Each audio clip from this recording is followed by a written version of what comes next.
Les plus gros mensonges de la Bible. Waouh! J'ai eu chaud, je vous assure. Il y a des gens, avant même de cliquer sur la vidéo, ont déjà commencé à proférer des blasphèmes contre moi. Keep quiet. Ne vous en faites pas. Moi, c'est le pasteur Christian. Je ne suis pas un athée. L'intitulé de cette série d'enseignements est celui que nous avons lu sur les sites Les gros mensonges de la Bible. Frères et sœurs, c'est à cause de ces sites-là que nous avons décidé de réagir pour éclairer le peuple de Dieu partout dans le monde. Selon ces gens-là, la Bible contient ces trois choses. 1. Les gros mensonges. 2. Les contradictions. 3. Les plagiats. Ils sont même arrivés à conclure que Jésus-Christ n'a jamais existé, frères et sœurs. En plus, ils ont pu convaincre beaucoup de gens en leur faisant croire que la Bible n'est pas la parole de Dieu. D'autres chrétiens, sans savoir, savez-vous, frères et sœurs, il y a eu des chrétiens, sans savoir comment s'y prendre pour les contredire, qui se sont tus, vu qu'ils n'avaient pas une connaissance profonde de la Bible pour les affronter. Par contre, il y a des chrétiens qui sont arrivés à la conclusion selon laquelle la Bible n'est pas la parole de Dieu, mais que la Bible contient la parole de Dieu. Toujours à cause de ces gens-là, il y a beaucoup d'athées aujourd'hui qui publient des choses sur Internet. Parce que, comme vous le savez, l'Internet dirige aujourd'hui le monde. Le monde est devenu un petit village. J'ai des gens qui habitent le Canada, les États-Unis, voire l'Europe et une partie de l'Afrique, qui m'avouent qu'ils restent chez eux à la maison et prient à la maison en utilisant YouTube, en suivant des vidéos de multiples prédicateurs de la parole de Dieu. Mais comme vous le savez, il y a un peu de tout sur YouTube. Il y a des pasteurs sorciers, il y a des pasteurs marabouts, il y a des évangélistes magiciens, il y a des docteurs satanistes. Bref, il y a un peu de tout sur Internet. Sans oublier, il y a des témoins de Jéhovah, il y a des monistes, il y a des branhamistes, kimbanguistes, pentecôtistes, il y a des catholiques, il y a des protestants. Pour ne pas continuer la liste, je veux seulement conclure en disant, il y a tout sur Internet. Laissez-moi ajouter, il y a les unicitaires, ceux qui disent que Dieu, c'est lui-même qui s'était fait Jésus, il est venu sur terre et il est mort pour nos péchés. Ensuite, il est rentré au ciel, il est revenu et il s'est fait appeler le Saint-Esprit. Il y a d'autres qui parlent de la Trinité, que Dieu a envoyé Jésus, et puis Jésus est rentré au ciel, et puis il a envoyé le Saint-Esprit, et que les trois sont trois personnes distinctes en Dieu. Frères et sœurs, sur Internet, il y a tout sauf rien. Et je me suis dit, celui qui s'était est l'ami de celui qui détruit. Pour ne pas me taire, j'ai donc décidé de faire une série d'enseignements pour vous démontrer et vous prouver que dans la Sainte Bible, dans les Saintes Écritures, les contradictions, les plagiats, ainsi que le gros mensonge n'existent pas. Et ça, c'est l'émission 0. C'est l'émission introductive.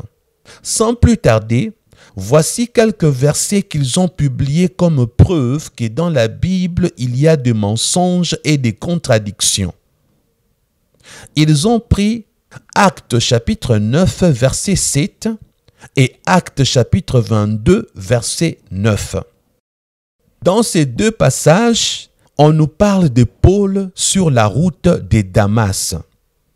Frères et sœurs, lisons le premier passage, Acte 9, verset 7. La Bible dit, « Et les hommes qui faisaient route avec lui s'arrêtèrent tout interdits. entendant bien la voix, mais ne voyant personne. C'est là qu'il y aura un problème, frères et sœurs. Je veux d'abord signaler que dans Acte 9, 7, l'auteur dit ceci: ceux qui étaient avec Paul ont entendu la voix, mais n'ont vu personne. Parce que ces jours-là, il y a eu une lumière et une voix qui avait retenti parce que Jésus était en train de parler à Saul, qui deviendra plus tard l'apôtre Paul. Maintenant, dans Acte 22, verset 9, lisons. Il est dit: et ceux qui étaient avec moi virent la lumière et ils furent saisis de crainte, mais ils n'entendirent pas la voix de celui qui me parlait. Vous entendez ce que Paul dit? Donc ici, ils ont publié ces deux versets pour dire que la Bible s'est contredit. Comment le même auteur qui a écrit Actes des Apôtres, dans le chapitre 9 et le chapitre 22, il raconte la même histoire mais avec une contradiction. Pourquoi dans le chapitre 9 au verset 7, il dit qu'ils ont entendu la voix mais n'ont vu personne? Mais dans Actes 22, 9, l'écrivain du livre des Actes nous dit que, d'ailleurs, il fait parler Paul. Et ici, Paul qui dit, ces gens-là ont vu la lumière, mais sans entendre la voix. Pourquoi cette contradiction, frères et sœurs? Mais avant d'aller loin, pour être honnête avec vous, j'aimerais vous signaler déjà que les Bibles que vous et moi lisons ne sont pas des Bibles originales. Elles sont toutes traduites car la Bible originale n'a jamais été écrite en français ni en anglais. C'est pourquoi, pour résoudre la contradiction apparente de ces deux versets, je vais recourir à l'utilisation des textes originaux, frères et sœurs. Dans ces deux récits de la rencontre du futur apôtre Paul avec Christ sur le chemin de Damas, la contradiction paraît évidente. J'insiste, parce que, une fois, l'auteur des Actes affirme que le compagnon de Paul entendait la voix qui lui parlait, et quelques chapitres plus loin, dans son propre récit de l'événement, l'apôtre qui écrit les Actes des Apôtres déclare expressément le contraire. Frères et sœurs, nous trouvons-nous vraiment en face d'une erreur du texte biblique? Pasteur Christian, réponds-nous s'il te plaît. Oui, c'est ce que je veux faire. Voici déjà ma réponse avant de vous expliquer. Non, ce n'est pas une contradiction. Laissez-moi à présent vous le démontrer. Si nous jetons un regard sur le texte original de ces deux versets, nous allons constater que ce sont bien le même verbe grec, donc akouen, c'est affiché sur votre écran, et le même mot voix, en grec c'est phone, qui sont utilisés dans les deux textes. En revanche, la construction grammaticale est différente. Comment donc? Laissez-moi encore vous expliquer. Prenons 2 points. Le premier point, dans Actes chapitre 9, le mot voix est au génitif. C'est le cas normalement utilisé pour le complément du nom dans la langue grecque. Maintenant, deuxième point, dans Actes chapitre 22, le mot voix est à l'accusatif.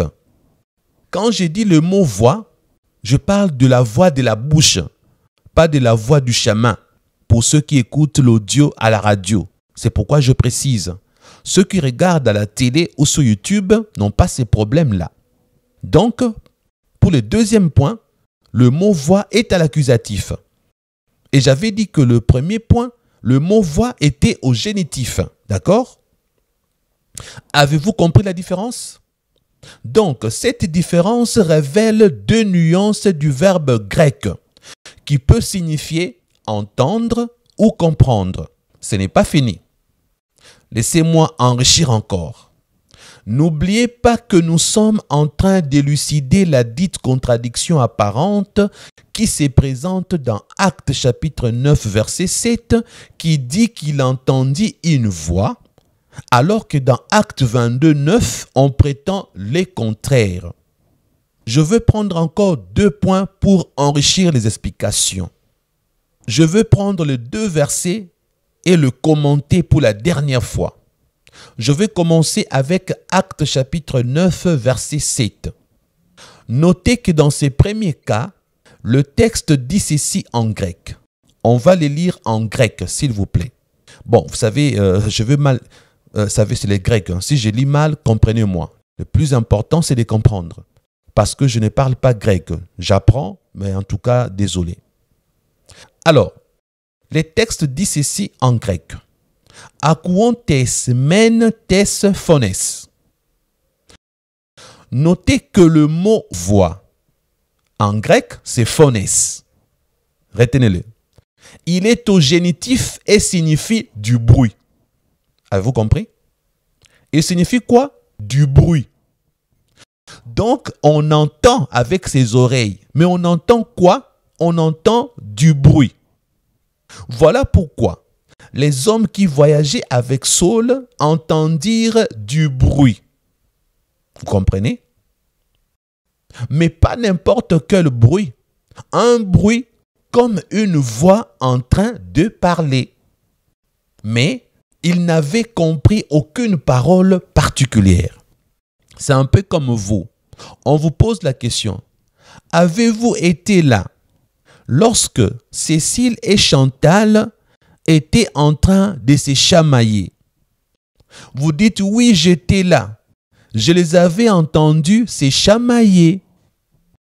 Donc ça, c'est le génitif dans les Grecs.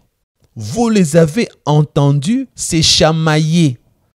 Maintenant, on vous posera la question. Dans leur échange des paroles, avez-vous entendu les paroles des échanges? Qu'est-ce que l'autre disait à l'autre? Maintenant, vous dites, non, désolé, j'avais vraiment entendu qu'ils se chamaillaient, mais je n'avais pas prêté attention à leurs propos. Donc, le fait que tu avais entendu les bruits de leur chamaillerie, cela veut dire que le verbe grec utilisé est au génitif. Donc, ceux qui traduisaient Actes des apôtres, ils étaient censés les savoir pour nous donner le vrai sens. C'est ce qu'ils n'ont pas fait. Je suis content de voir que vous avez compris. Donc, ces gens-là qui étaient avec Paul, ils remarquèrent seulement qu'une voix provenait de quelqu'un d'invisible. Mais ils ne pouvaient cependant pas comprendre les paroles, frères et sœurs. Donc, si je comprends, je viens de vous faire comprendre ce que Actes chapitre 9, verset 7 est en train de nous dire. Alors, si il nous était permis de retraduire Actes chapitre 9, verset 7, comment traduirions-nous? Nous dirons alors ceci. Avec ces explications, vous et moi traduisons à présent Actes chapitre 9, verset 7. Voilà ce que ça va donner. Regardez ce que ça va donner et écoutez avec vos oreilles. Et les hommes qui faisaient route avec lui s'arrêtèrent tout interdits, entendant le bruit de la voix, mais ne voyant personne. Vous avez compris? Si on avait précisé qu'ils avaient entendu le bruit de la voix, mais sans voir quelqu'un, là, ça aurait été clair. Prenons maintenant Actes chapitre 22, verset 9. Dans ce deuxième cas, il est dit en grec ceci. Ten de phonen ouk ekouzen. Vous avez entendu? Le mot voix, donc la voix, qui vient de la gorge. Ici, c'est phonen. Pour le premier cas, c'était phones. P-H-O-N-E-S. C'était le génitif. Ici, c'est phonen. P-H-O-N-E-N. Avec le génitif, c'était avec S à la fin. Maintenant, ici, avec l'accusatif, c'est avec N à la fin. Donc, le mot voix, pour Acte 22, 9, est à l'accusatif, frères et sœurs. Il s'agit ici des paroles prononcées individuellement. Comme pour dire, Paul, à qui le message était adressé, lorsque la voix a parlé, Paul a écouté individuellement le message que lui adressait la voix. Alléluia. Dites Amen. Voilà pourquoi les paroles qui sortaient de la voix qui parlait ne furent pas comprises par les hommes, contrairement à l'apôtre Paul à qui les messages étaient adressés. Amen. Ce qui vient d'être dit est confirmé par le mot entendre. Le mot entendre en grec, c'est akouo. Sachez que ce verbe peut être suivi d'un substantif désignant ce qu'on entend, qui est soit au génitif, soit à l'accusatif. Frères et sœurs, notez premièrement que le génitif est utilisé pour signaler que les gens peuvent écouter ce que vous êtes en train de parler, mais sans entendre ce que vous êtes en train de dire. Et deuxièmement, l'accusatif est utilisé pour préciser que ne peut entendre que celui à qui le message est adressé. Amen. En conclusion, retenez qu'en acte 9, le génitif est utilisé et qu'en acte 22, c'est l'accusatif qui est utilisé. C'est ça la différence et non la contradiction. Voilà. C'était notre enseignement numéro 0 sur la série que nous prévoyons sur le thème « Le gros mensonge de la Bible ». À chaque émission, nous donnerons des versets qu'ils ont publiés sur leur site, soi-disant que ces versets-là contiennent des mensonges.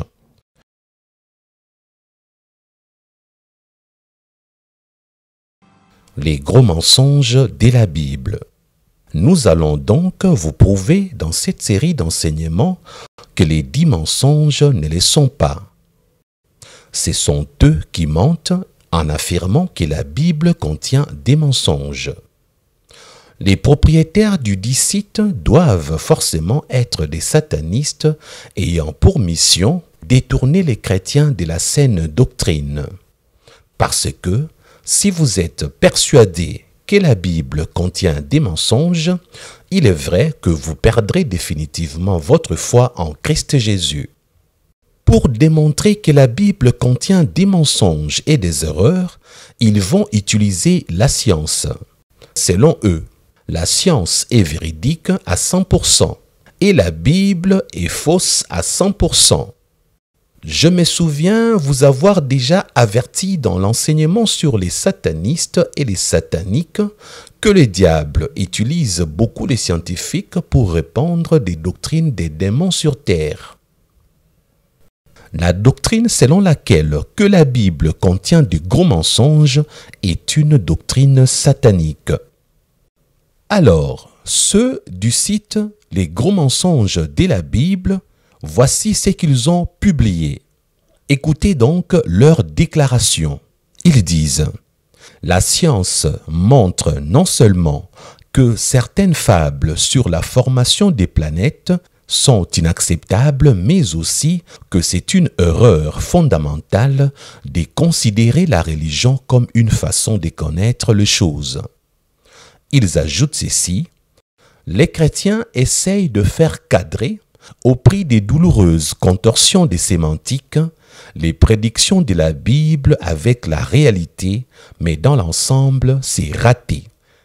Ils échouent. » Ensuite, ils vont étaler selon eux les prédictions ratées, les plagiats, ainsi que les erreurs de la Bible. Selon eux, toujours, le fait que l'ordre traditionnel des écrits du Nouveau Testament n'a aucun rapport avec l'ordre chronologique des événements, cela fait de la Bible un livre mensonger. Et encore, Le fait que les écrits de Paul et l'Apocalypse rédigés avant les évangiles sont placés en dernier, cela fait que la Bible contient des gros mensonges. Ce n'est pas fini. Ils renchérissent en affirmant que l'ordre choisi permet en fait de masquer au maximum les incohérences et les anachronismes du Nouveau Testament. Il tire comme conclusion que le fait que Paul a eu à écrire ses épîtres avant que les autres apôtres n'écrivent les évangiles, cela fait que Paul n'avait jamais entendu parler de Jésus. Ne trouvez-vous pas que c'est vraiment insensé de leur part de dire ça? Laissez-moi vous le prouver. Je vais vous donner 3 vérités bibliques qui prouvent que Paul avait entendu parler de Jésus-Christ, mais mieux encore, il avait rencontré Jésus-Christ. Voici la première vérité. Lisons donc Actes chapitre 9, versets 3 à 5.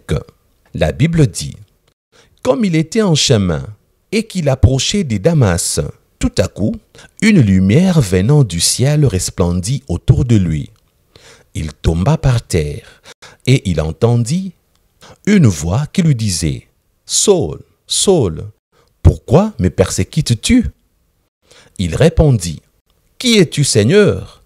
Et le Seigneur dit: Je suis Jésus que tu persécutes.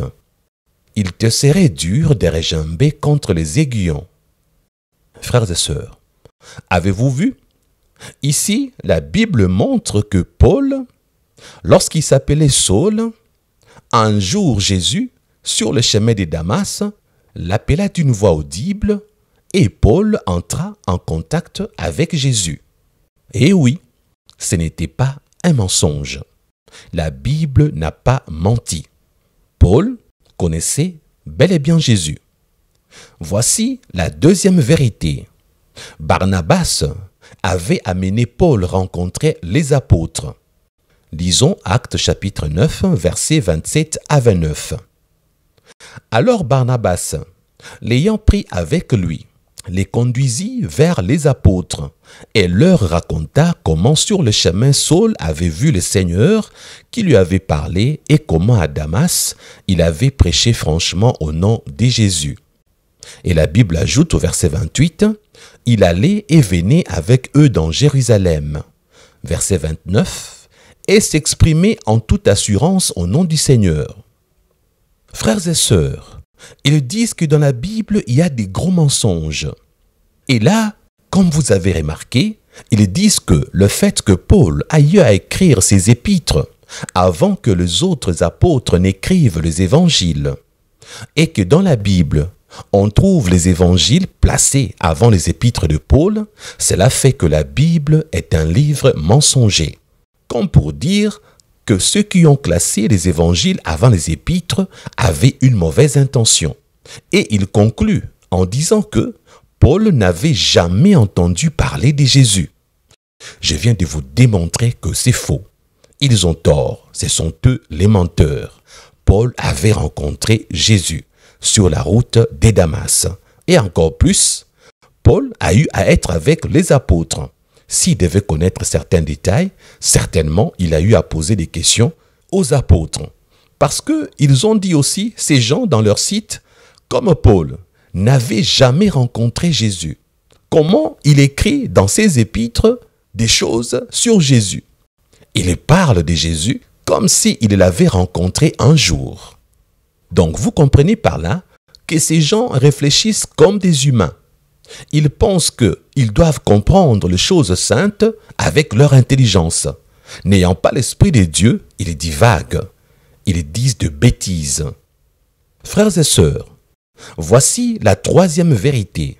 Je vous avais dit que je vais vous donner 3 vérités. Paul était resté avec Pierre pendant 15 jours. Lisons cela dans Galates chapitre 1er, verset 18, qui dit: 3 ans plus tard, j'ai monté à Jérusalem pour faire la connaissance de Céphas, donc l'apôtre Pierre, et j'ai demeuré 15 jours chez lui. Vous avez vu? Paul est resté 15 jours chez L'apôtre Pierre s'efface. Frères et sœurs, est-ce que durant 15 jours, tu restes chez quelqu'un, toi qui as rencontré Jésus sur la route de Damas, si tu veux connaître l'histoire de Jésus, certains détails, ne vas-tu pas questionner Pierre? Donc vous comprenez par là que la Bible ne contient pas de gros mensonges. Paul connaissait bien Jésus parce que il avait la révélation de la personne de Jésus-Christ, mais aussi des informations fiables qu'il avait reçues de la part de Pierre. Et à présent, je vous dois quand même des explications sur cette question. Pourquoi les écrits de Paul et l'Apocalypse rédigés avant les évangiles sont-ils placés après les évangiles? Pourquoi ne les a-t-on pas placés avant? La réponse est toute simple. C'est parce que la Bible n'a jamais été écrite chronologiquement. Je répète, c'est parce que la Bible n'est pas un livre chronologique. La Bible n'a jamais été écrite chronologiquement. Il existe cependant des livres de la Bible qui relatent des faits ainsi que des histoires chronologiques, mais dans l'ensemble, ne considérez jamais la Bible comme un livre historique ou chronologique. Ces gens-là, dans leur site, ayant pour titre les gros mensonges de la Bible, ils affirment que la Bible nous a menti sur la création. Ils ont donné 2 versets de Genèse qui se contredisent selon eux. Il s'agit de Genèse chapitre 1er verset 27 ainsi que Genèse chapitre 2 verset 7. Frères et sœurs, j'ai beaucoup de preuves qui sont dans la Bible qui prouvent que les Saintes Écritures ne s'engagent pas à vous relater les histoires bibliques de façon chronologique. Commençons avec Genèse chapitre 1er verset 27 qui dit que Dieu crée l'homme et la femme au même moment. Mais dans le chapitre 2 de Genèse au verset 7, la Bible dit que Dieu crée l'homme d'abord et la femme ensuite. Vous voyez? Ils disent que ça, c'est une contradiction. Ils disent que ça, c'est un gros mensonge. Comment 2 versets de Genèse se contredisent? Genèse chapitre 1er verset 27 dit que Dieu crée l'homme et la femme au même moment. Et Genèse chapitre 2 verset 7 dit que Dieu a créé d'abord l'homme et ensuite il a créé la femme. Pour eux, ça, ce n'est pas vrai. Pour eux, c'est une contradiction. Mais comme je vous l'ai démontré tout à l'heure, la Bible n'est pas un livre chronologique. L'auteur du livre de Genèse a eu à parler de la création dans son ensemble. Et lorsqu'il parle de la création dans son ensemble, il dit « Dieu créa l'homme et la femme ». Lorsqu'il arrive au chapitre 2, il sort maintenant les détails qu'il n'avait pas donnés au premier chapitre. Donc, au chapitre 2, verset 7, il donne maintenant un détail comme complément pour dire que Dieu avait d'abord commencé par créer Adam. Et lorsque Dieu remarqua qu'Adam, qui était seul, s'ennuyait, Dieu a dit, il n'est pas bon que l'homme soit seul. C'est alors que Dieu fit la femme. Ce n'est pas une contradiction. C'est un complément d'information parce que c'est dans le même livre. Même dans les livres ordinaires, il y a des auteurs qui commencent par des résumés et ensuite ils développent leur résumé. Merci d'avoir suivi ces premiers numéros. J'ai eu des céphalées lorsque j'élaborais cette série d'enseignements. J'ai besoin d'un repos bien mérité. Je vous retrouve donc très prochainement. Les seuls petits derniers mots que j'ai avant de vous quitter n'est autre que celui-ci. Merci.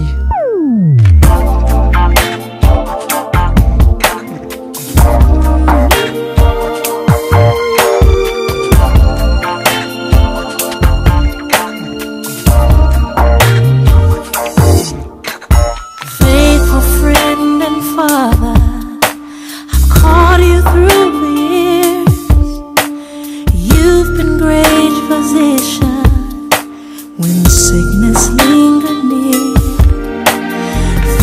distressing moments, your name is new and sweet.